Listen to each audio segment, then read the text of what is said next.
Tá, então Jesus, ele tinha 12 discípulos. Deus tinha 12 tribos de Israel. O livro de Apocalipse fala que na Nova Jerusalém vai ter 12 portas. A árvore da vida, no livro de Apocalipse, vai dar 12 frutos. O apóstolo João fala também que no fim dos tempos, o número de pessoas que vão ser salvas vão ser de 144 mil. Que número é esse? Esse número é 12 vezes 12 vezes 1000. Que é o número incontável. Pergunta pra você: qual que é o significado do número 12 e por que ele aparece tanto na Bíblia? Por quê?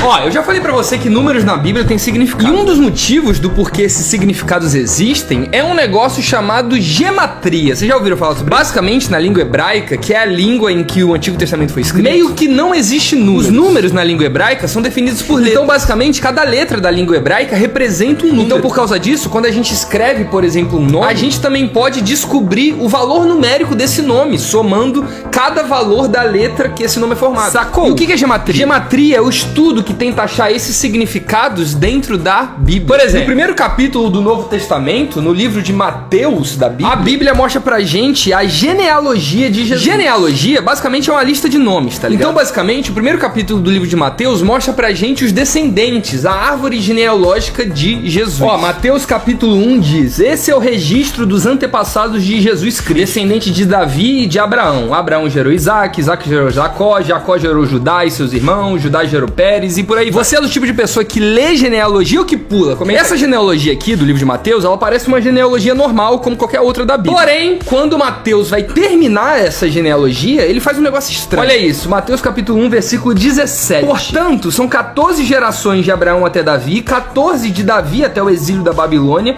e 14 do exílio da Babilônia até Cristo. Tipo assim, do nada, Mateus dá ênfase no número 14 e parece que esse número tem alguma importância aqui na genealogia de Jesus. Por que ele diz isso? Entende? Uma das coisas mais importantes que Jesus tinha que ter para que ele seja o Messias era ser descendente de um cara chamado Davi. Se você não sabe quem é Davi, Davi foi um rei de Israel. A história dele tá lá em 1 e 2 Samuel. Inclusive, é no livro de 2 Samuel que Deus faz essa promessa para Davi. Ele chega pro rei Davi e fala: ó, da sua descendência virá o Messias. Então entenda, Jesus só poderia ser o verdadeiro Messias se ele viesse da descendência de Davi. Caso contrário, ele não podia ser, porque a profecia de Deus tinha que estar certa. E é exatamente por isso que Mateus dá ênfase no número 14. Por quê? Porque o nome de Davi, quando você transforma o nome dele para números, dá 14. Olha que interessante. Ou seja, o apóstolo Mateus, ele colocou um segredo numérico aqui na palavra. Que só quem iria realmente entender o que está escrito aqui é quem soubesse desse método hermenêutico chamado gematria. Mas não só isso, olha como a Bíblia é legal, velho. Mateus divide a genealogia de Jesus em 3 partes de 14. De Abraão até Davi, de Davi até o exílio e de exílio até Cristo. E ele faz isso de forma proposital, porque a genealogia verdadeira de Jesus, ela não começa em Abraão, ela começa em Adão, tá ligado? Mas por que Mateus faz desse jeito? Mateus está querendo mostrar pro povo judeu,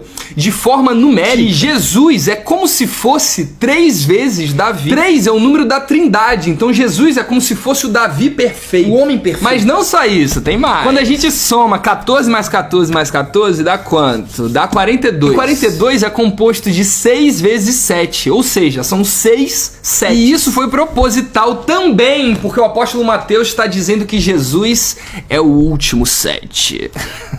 A Bíblia não é linda? Papo reto. Presta atenção. Esse vídeo tá muito difícil? Relaxa, vai ficar fácil. Deixa eu dar outro exemplo. Quando o povo de Israel foi liberto do Egito, vocês lembram dessa história? Aquela história lá das 10 pragas do Egito, que Deus liberta o povo de Israel do Egito, vocês lembram disso, né? Então, depois que o povo de Israel é liberto do Egito, Deus chega pra Moisés e pede que Moisés faça um censo. Fazer um censo é contar quantas pessoas tem em Israel. Porque Deus queria que ficasse registrado quantas pessoas foram salvas. Quando Moisés faz esse censo, ou seja, quando Moisés conta o número de pessoas que tinha lá em Israel, ele fala um número estranho pra Deus. Essa passagem tá lá no livro de Números 4:5. Todos os homens de Israel de 20 anos pra cima, aptos para irem pra guerra, foram registrados de acordo com suas famílias.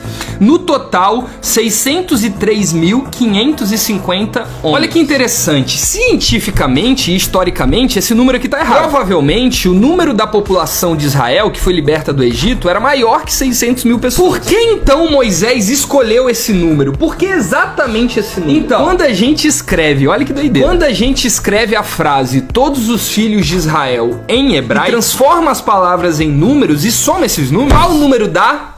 Adivinha? 603.550.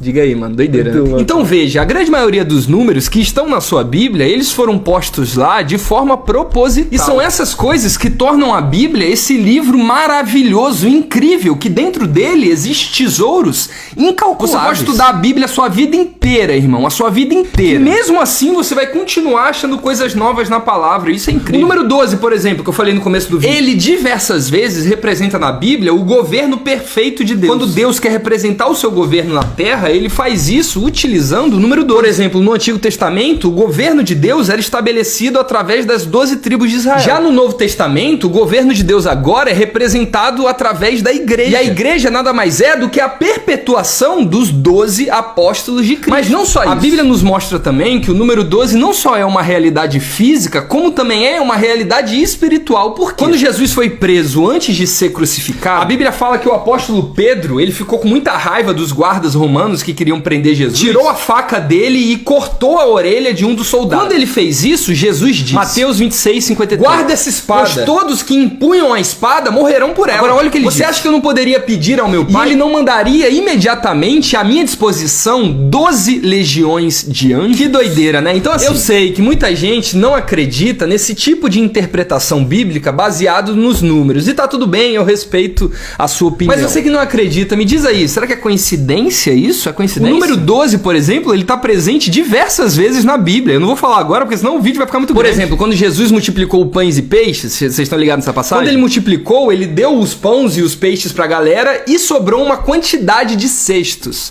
Qual foi a quantidade? 12. A filha de Jairo, por exemplo, ela tinha quantos anos quando Jesus ressuscitou ela? 12. Quando a gente vai ler, por exemplo, o livro de Apocalipse, o número 12 aparece direto. Por exemplo, tem uma hora que o apóstolo João tem uma visão de uma mulher que ela tem uma coroa na cabeça. Quantas estrelas tem na coroa dela? 12. Enfim, será mesmo que tudo isso é coincidência? Ou, infelizmente, muitas pessoas estão lendo a Bíblia através de uma lente carnal e humanista? Eu acredito demais que a maioria dos números que aparecem na Bíblia tem um significado. E eu amo demais estudar essas Inclusive, coisas. Se você gosta desse tipo de conteúdo, eu criei um módulo bônus falando só sobre numerologia bíblica e tô dando de graça pra quem adquirir o meu manual bíblico de Salomão. Esse vai ser o último bônus que eu vou dar pra vocês, porque tá cheio de bônus já pra quem adquirir. Se você quiser adquirir esse módulo de graça, clica no meu link da bio, porque essa promoção é por pouco tempo, beleza? Eu não falo muito sobre esses assuntos aqui, porque algumas pessoas não gostam, a galera fica falando que é heresia. Mas como que isso é heresia? Eu tô lendo a Bíblia, eu mostrei a Bíblia pra vocês. Enfim, comenta aí também se você quiser mais vídeos como esse, beleza? O mais importante desse vídeo é você entender que não existe nada,